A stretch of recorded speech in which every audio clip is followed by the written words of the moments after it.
గౌరవనీయులైన విలేకరి పత్రికా విలేకరులకు అందరికీ శుభోదయం.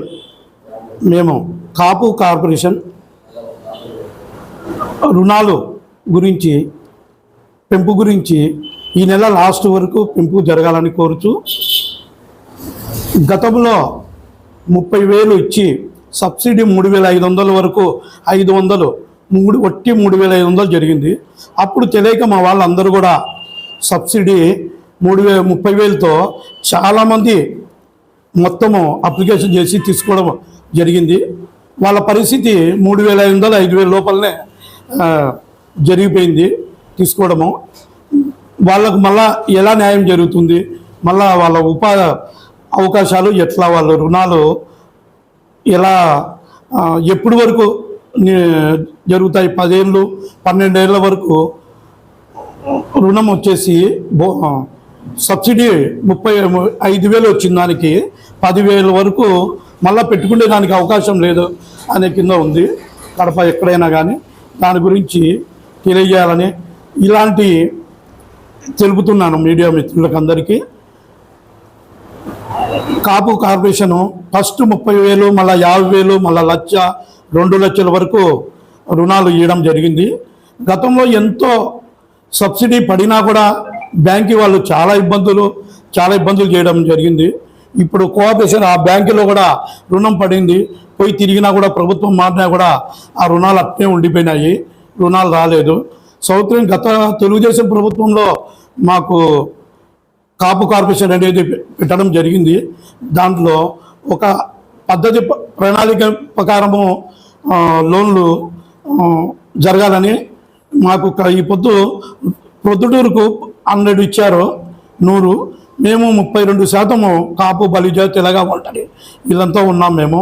మాకు ఇది సరిపోదని చైర్మన్ కొత్తపల్లి సుబ్బరాయుడు సార్కి తెలియజేసుకుంటున్నాము, కాపు సుబ్బరాయుడు సార్కి. కావున మాకు పెంపు కూడా గతంలో 2 నెలలు ఉండింది అప్లికేషన్ పెట్టుకునేదానికి. ఇప్పుడు వచ్చేసి 7 రోజులు టైం ఇచ్చారు. ఈ 7 రోజులు కూడా ఈ సేవకు పోతే మేము 7 రోజులు టైం అడుగుతారు క్యాస్ట్ సర్టిఫికెట్కు. ఏం టైం అనేది ఇది చాలా తక్కువ గడువు ఇచ్చారు. ఈ నెల వరకు, గతంలో 2 నెలలు నెల ఉండింది, అలా పెంచాలని ఇంకా కోరుతున్నాం ఈ నెల లాస్ట్ వరకు.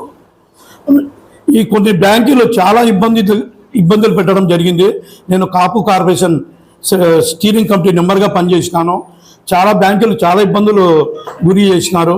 ఒక్కొక్క బ్యాంకులో పోతే ప్రైవేటుగా జాబు చేస్తూ ప్రైవేటు కూడా తన ఇన్సూరెన్సులు వేయమని ఇంటికాడికి వచ్చి కూడా ఇబ్బందులు పెడుతున్నారు కొంతమందికి.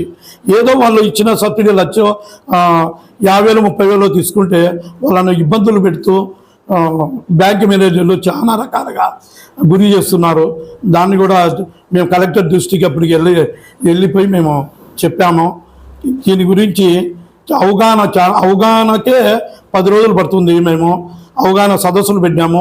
కాకపోతే వారం రోజులు 12వ తేదీ వరకే కాక మాకు ఒక నెల గడువు పెంచాలని కోరుతూ, ఇది పవన్ కళ్యాణ్ దృష్టికి గౌరవనీయులైన ఉప ముఖ్యమంత్రికి దృష్టికి పోవాలని మేము 30,000 ఇచ్చారు. 30,000తోనే సబ్సిడీ అతను కొలాప్స్ అయిపోయింది. వాళ్ళ గతంలో ముందు చాలా జరిగిపోయినట్ట తెలుగుదేశం ప్రభుత్వంలో ఆ పొద్దు గత ముద్దగడ్డ పద్మనాభం గారు 1,00,000 మందితో 10 లక్షల మందితో మీటింగ్ పెడుతున్నా వాళ్ళకే అటు ఇటు కాకుండా ఎట్లో కొట్లా వదిలేసినారు కాపు కార్పొరేషను. అది అతను అన్యాయం చేసినాడు ముద్దగడ్డ పద్మనాభం కూడా. అది మా కులానికి దయముంచి పవన్ కళ్యాణ్ దృష్టికి వెళ్ళి దీని గురించి న్యాయం కావాలని కోరుకుంటూ, మాకు గత తెలుగుదేశం ప్రభుత్వంలో ఇన్ఛార్జి గౌరవనీయులు వర్ధారెడ్డి గారు మాకెంతో సాయం సహకారం చేస్తారు కులానికి. అందులో చైర్మన్ రఘు గారు ఉన్నారు, రఘు కూడా చాలా అనుకూలించారు. ప్రతి ఒక్కరూ ఈ పొద్దు బీసీ చైర్మన్ కొత్తపల్లె నేను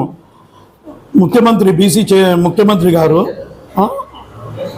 సవిత గారికి కూడా తెలియజేసి మాకు కాపు కార్పొరేషన్ 32% ఉన్నాము.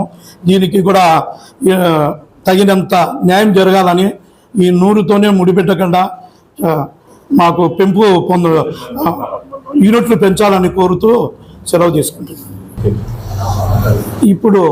అప్పుడు ఇన్ఛార్జి నంద్యాల వరదారెడ్డి గారు ఉన్నారు. ఈ పొద్దు మా ఎమ్మెల్యే వరదారెడ్డి గారు దీని మీద ఎక్కువ చొరవ తీసుకొని మాకు యూనిట్లు పెంచాలని కోరుతూ ఆయనకు మళ్ళా ఒకసారి దాన్ని తెలియజేసుకుంటున్నాం గౌరవనీయ.